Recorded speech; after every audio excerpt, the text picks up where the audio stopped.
Dulu pernah Egy Sujana itu mengeluarkan satu statement bahwa selain agama Islam itu harus dibubarkan karena bertentangan dengan Pancasila. Makanya saya balik nih sekarang. Sebenarnya yang bertentangan dengan Pancasila itu adalah agama Islam.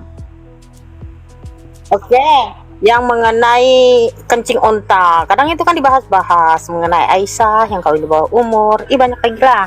Katanya satu dulu. Apa yang fitnah dari apa yang saya utarakan?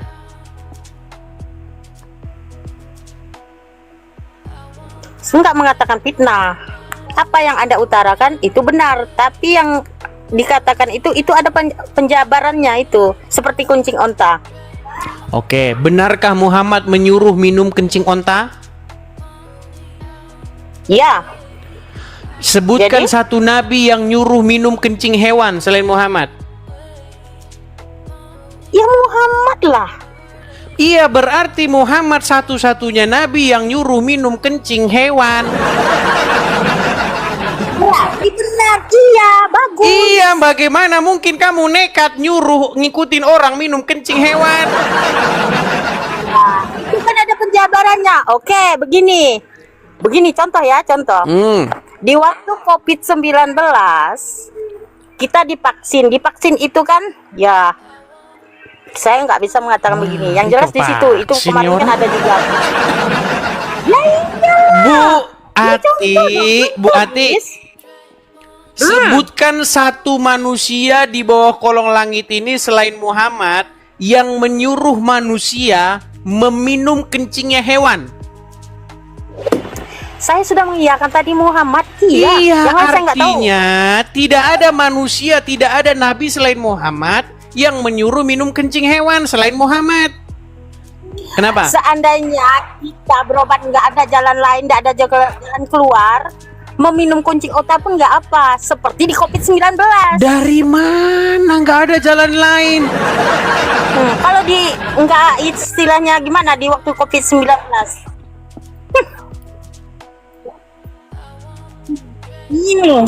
Oke, artinya kamu sudah mengakui, Anda sudah mengakui kami bahwa diharamkan. Gimana? Kan babi diharamkan, tapi kalau tidak ada jalan lain, misal di daerah itu tidak ada makanan lari kemana-mana kan, aduh. Oke lah, kita naikkan muslim yang berkelas dulu lah ya. Aduh, ini lari kemana-mana, lari kemana, aduh. Yuk, oh ini kayaknya Pak Cakra. Saya tahu ini orang ini. Halo Pak Cakra. Oh benar Pak Cakra. Shalom Mas Adi, apa kabar? Shalom Pak Cakra, kabar baik. Gimana kabar Pak Cakra? Oh, alhamdulillah, syukur. Baik, terima kasih. Apa kabar? Kabar baik. Pak Cakra, ya. Ini saya dengar-dengar nih Pak Cakra ini tadinya seorang Muslim. Sampai sekarang masih Muslim atau gimana Pak Cakra? Saya ini bukan Muslim Islam Nabi Muhammad, tetapi Muslim versi saya sendiri. Islam versi Anda sendiri. Iya. Oke. Boleh nggak jelasin dulu Pak Cakra, perkenalkan diri dulu, latar belakangnya gimana gitu Pak Cakra. Setahu saya Pak Cakra ini kan orang Aceh. Aceh itu setahu saya itu orang yang kental dengan Islamnya. Ini bagaimana jalan ceritanya kok Pak Cakra ini bisa sampai mengatakan sesuatu yang sangat kontroversial begitu Pak Cakra? Silakan. Ya baik, terima kasih atas kesempatan. Ya ceritanya panjang, tetapi bisa saya sebutkan beberapa dimensi. Bahwasanya di dalam Islam itu secara struktur ya, agama Islam itu bukan menuju kepada pencerahan, kepada perbaikan akhlak, bukan kepada enlightenment. Nah, kalau Islam bukan menuju kepada akhlak, tetapi diklaim sebagai akhlak, nah berarti ada kerancuan di dalam klaim yang dibuat. Betul. Nah, bagi saya itu sangat bermasalah. Karena kenapa? Dalam hidup ini kita lihat, walaupun kita punya sarjana, punya insinyur, tetapi akhlak itu sangat tidak bisa dipisahkan daripada perangai seseorang. Ya kan? Jadi kalau Islam tidak bisa mewujudkan dan mengaktualisasikan secara sistematis cara membentukkan aswatun hasanah yang diklaim janji datangnya Nabi Muhammad, berarti ada masalah dalam doktrin Islam itu yang sungguh bermasalah. Nah, itu Contoh-contohnya nih, contoh-contoh menurut Pak Cakra. jadi benci itu kan sangat merusak, apalagi untuk anak-anak. Nah, kalau Tuhan membenci satu kaum, yaitu terutama kaum Yahudi, nah ini sangat bermasalah. Kemudian kalau Islam mengajarkan orang Islam membenci orang Kristen, orang Hindu, agama-agama lain, nah berarti umat Islam itu dibina dengan teori-teori yang demikian, sehingga mereka ketika mereka dewasa tidak bisa mengasimilasi diri mereka atau berkawan dengan orang lain, bekerja sama dalam satu usaha yang bisa menciptakan satu hasil yang baik bagi mereka sendiri dan bagi masyarakat untuk bisa kontribusi kepada negara dan seterusnya dan kepada dunia. Nah, karena kebencian ini adalah bagian daripada iman, nah ini bermasalah bagi saya. Nah, berarti ada hal yang memang sangat miring dan sehingga Islam ini susah sekali mewujudkan konsep rahmatan lil alamin. Contoh-contoh konkretnya Pak Cakra, ayat-ayat yang menurut Anda itu sangat-sangat memiliki muatan yang Anda utarakan gitu, menjadi malapetaka bagi umat manusia, itu ayat apa misalnya? Misalnya ya ayat 29 dan ayat 123 dari surah At-Taubah. Taubah ya. Ya, dan ayat-ayat yang lain yang serupa dengan itu. Jadi Pak Cakra begini, apakah Anda setuju bahwa orang-orang yang melakukan teror begitu ya, seperti kasus bom Bali, kasus bom-bom lainnya yang terus-menerus kita lihat di Indonesia nggak kunjung usai, BNPT sampai mencari daya upaya segala upaya, tetap saja kejadian itu terus berulang. Dari zaman bom Borobudur sampai bom yang kemarin yang terbaru ya. Bom yang terbaru kemarin yang Gereja Katolik. Itu menurut Anda, itu memang mereka lakukan atas perintah Al-Quran itu atau bagaimana menurut Anda ini Pak Cakra? Itu saya kira sangat mendasar kepada doktrin. Jadi perang memerangi agama lain itu memang bagian daripada tuntutan syariat. Nah, kan ada di ayat ayat 123 itu dan ayat-ayat yang lain di dalam Al-Quran itu yang memerangi yang menyatakan memerangi umat lain ya bentuknya macam-macam. Salah satu di antaranya ya pakai teror-teror yang demikian, bakar-bakar gereja, bakar-bakar, pokoknya bikin kerusuhan. Nah, itu bagian daripada dakwah. Ya juga yang kita lihat perlakuan orang teroris kan bagian daripada itu. Kalau kita dengar dakwah-dakwah mereka kan sering kali mereka menggunakan ayat-ayat yang demikian. Apalagi hadis-hadis yang memang terkait dengan ya kekerasan lah. Apalagi kalau kita lebih mendalam kepada syariat Islam lebih khususnya, itu kan butir-butir syariat Islam itu kan butir-butir penganiayaan. Korban yang utama adalah ya orang Muslim itu sendiri, korban pertama. Itulah kita ingin mengajak kaum Muslim ini untuk bisa jujur, terutama mereka para cendekiawan Muslim, agar bisa jujur sehingga kita bisa berdialog secara produktif. Dia mengajarkan jangan berteman kecuali dengan orang Muslim, ya kan? Jangan bersahabat kecuali dengan Muslim. Jangan, bahkan ada hadis mengatakan jangan makananmu dimakan kecuali orang yang bertakwa. Jangan memilih pemimpin yang bukan Muslim, betul? Ya. Nah, sementara undang-undang dasar kita mengatakan bahwa seorang presiden itu adalah warga negara Indonesia, tidak disebutkan agama apa, betul kan? Ya. Tapi kalau dalam Muslim dilarang memilih pemimpin yang bukan Muslim. Ya. Makanya saya bilang sebenarnya ajaran agama Islam ini bertentangan dengan dasar-dasar falsafah negara kita. Iya. Iya. Nah, cuman memang orang nggak berani bersuara, Pak Cakra, nggak berani. Ya, makanya hukum termasuk dia yang berkaitan dengan ini ya, dengan syariat Islam itu bab penistaan agama itu sangat bertentangan dengan azas-azas Pancasila saya kira dan azas-azas Undang-Undang 45 terutama pasal 29. Oke. Ya. Ya, itulah teman-teman ya. Kalau teman-teman mempelajari dasar negara kita itu kan Pancasila. Kemudian falsafah kita itu adalah Bhinneka Tunggal Ika. Nah, sementara dalam undang-undang dasar kita ya, itu disebutkan bahwa yang boleh jadi presiden itu adalah warga negara Indonesia ya, berumur sekian. Tidak ada di situ agama tertentu. Ya. Tetapi menurut hukumnya Islam, jangan memilih pemimpin kecuali yang muslim. Ya. Bagaimana mungkin ajaran agama Islam itu bisa sejalan dengan hukum atau undang-undang dasar? Begitu. Ya. Makanya dulu pernah Egy Sujana itu mengeluarkan satu statement bahwa selain agama Islam itu harus dibubarkan karena bertentangan dengan Pancasila. Makanya saya balik nih sekarang. Sebenarnya yang bertentangan dengan Pancasila itu adalah agama Islam. Iya. Begitu. Itu benar.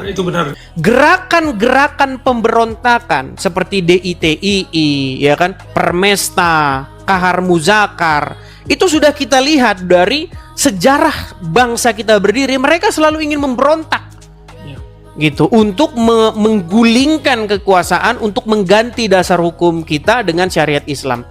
Nah, ini yang sering orang Islam tidak mengerti, makanya kalau kita ajak mereka untuk membuktikan secara konkret mekanisme untuk mewujudkan aswatun hasanah dan agama yang rahmatan lil alamin secara ini ya, methodical, secara yang bisa ditempuh langkah-langkahnya itu bagaimana, itu susah karena tidak berlandaskan kepada azas-azas yang ada pada diri kita sebagai manusia. Tetapi karena keyakinan yang buta kepada dogma buta, ini yang membuat orang Islam ini terperangkap dalam slogan. Jadi mereka menganggap, misalkan begini, ada amal ma'ruf. Yang dimengerti umat amal ma'ruf adalah kerja baik. Tetapi kalau kita pelajari semakin mendalam, yang dikandung amal ma'ruf ternyata kerja jahat. Memerangi orang lain, ya kan, kerja yang menipu demi agama, banyaklah, terutama dalam dimensi syariat Islam. Itu sudah di mata kita semua dan kawan-kawan di bawah bisa menelusuri mereka sendiri, dan buktinya sudah banyak, bukan hanya di Indonesia tetapi di berbagai negara, bahwasanya syariat Islam tidak dapat mengangkat marwah satu bangsa. Iya, betul sekali. Dan tidak pernah mengangkat marwah kita secara jasad, Betul. Artinya gini, kita kan harus bercermin dari yang sudah-sudah gitu ya. Ya. Contoh, bahkan di zaman Muhammad saja itu, ketika pada zaman Khilafah Rasyidin itu, bagaimana penerus Muhammad itu terjadi kekacauan di mana-mana, terjadi disintegrasi, terjadi peperangan, saling tikai, saling bunuh, ya kan?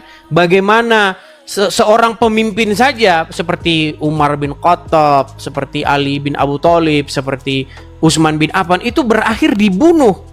Gitu kan? Itulah satu bukti bahwa kita tidak mungkin bisa mengatakan bahwa syariat Islam itu memang membawa sesuatu yang baik begitu.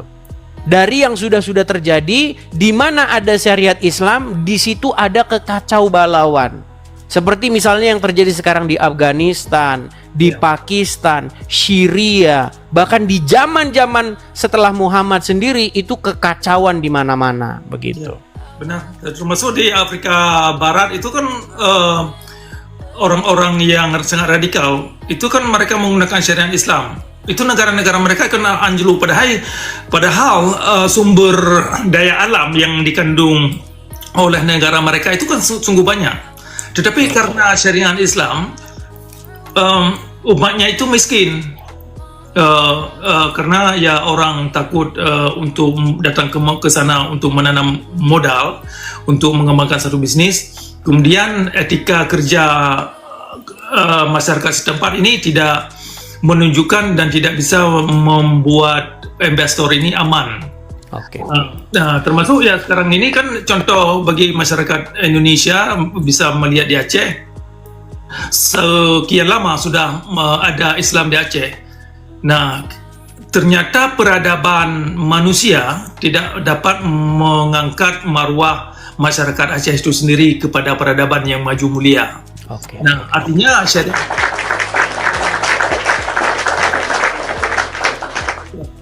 syariat Islam memang bukan kepada kebenaran, bukan kepada nilai-nilai kemanusiaan, bukan untuk mengangkat marwah dan daya nalar kita ini agar kita ini menjadi kreatif, produktif dalam hidup, bisa bermanfaat untuk diri kita ini dan untuk masyarakat dan kepada dunia. Dan syariat Islam bukan untuk mengangkat marwah kaum wanita.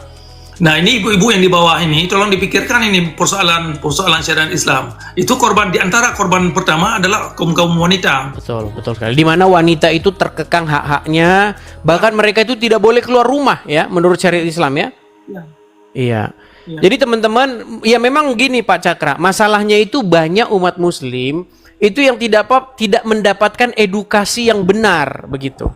Mereka hanya mendapatkan sebuah slogan-slogan kosong tentang wah, korupsi, khilafah solusinya, ini segala macam. Ya puji Tuhan lah, artinya negara kita itu sudah mengambil tindakan untuk membubarkan ya paham-paham semacam ini, yang memang paham-paham semacam ini itu mengancam dapat membuat disintegrasi antar bangsa begitu. Jadi makanya saya bilang teman-teman ya, bukti bahwa ajaran atau syariat Islam bertentangan dengan dasar negara kita, dengan Pancasila dan Undang-Undang Dasar 1945 adalah bahwa mereka dari sejak berdirinya negara kita ini selalu berusaha untuk mengerongrong keutuhan NKRI itu dengan cara mengganti dasar negara kita Pancasila itu dengan syariat Islam. Oke lah, itu buktinya ya. Saya nggak omong kosong begitu. Ya. Seperti itu. Kalau bisa tambah sedikit menjawab pertanyaan Mas Edis tadi, persoalan latar belakang saya, bagaimana saya melihat Islam ini bermasalah secara moralitas ya. Karena Islam secara ideologi itu mereka mengambil ayat-ayat yang sebagian ayat Al-Quran diterjemahkan sedemikian rupa, ada sejumlah ayat-ayat Al-Quran yang bagus itu ditolak. Contoh La ikraha fiddin ayat 256 surah Al-Baqarah. Itu sebenarnya bagus. Tidak ada paksaan gitu ya dalam beragama ya. Benar, itu bukan ya, tidak ada paksaan dalam beragama. Itu kan bisa menciptakan toleransi beragama, bisa menciptakan debat yang produktif ya kan. Semua manusia, semua orang Islam berhak untuk mempertanyakan apapun yang perlu dikaji dan perlu dipertanyakan secara kritis. Nah, tetapi karena dalam dimensi syariat Islam tidak mengakui ayat 256 dari surah Al-Baqarah, sehingga ayat itu tidak banyak makna apa-apa, tidak berfungsi, malah ayat itu menjerat orang-orang yang masuk Islam, seperti kayak ini orang mualaf ya kan. Kebanyakan orang mualaf terpedaya dengan ayat itu. Mereka mengira la ikraha fiddin, mereka masuk Islam, oke, saya masuk Islam, nanti kalau saya tidak suka saya keluar, kan demikian. Padahal kalau sudah masuk, kalau keluar itu akan dipancung ya. Benar, ya. Iya. Ya. Jadi ini perlu dimengerti oleh kawan-kawan di bawah ini, bahwasanya la ikraha fiddin itu bukan bagian la ikraha fiddin itu adalah hanya slogan untuk menggait orang yang ingin masuk Islam, tetapi ketika mereka masuk Islam, mereka tidak punya hak untuk menggunakan ayat itu lagi.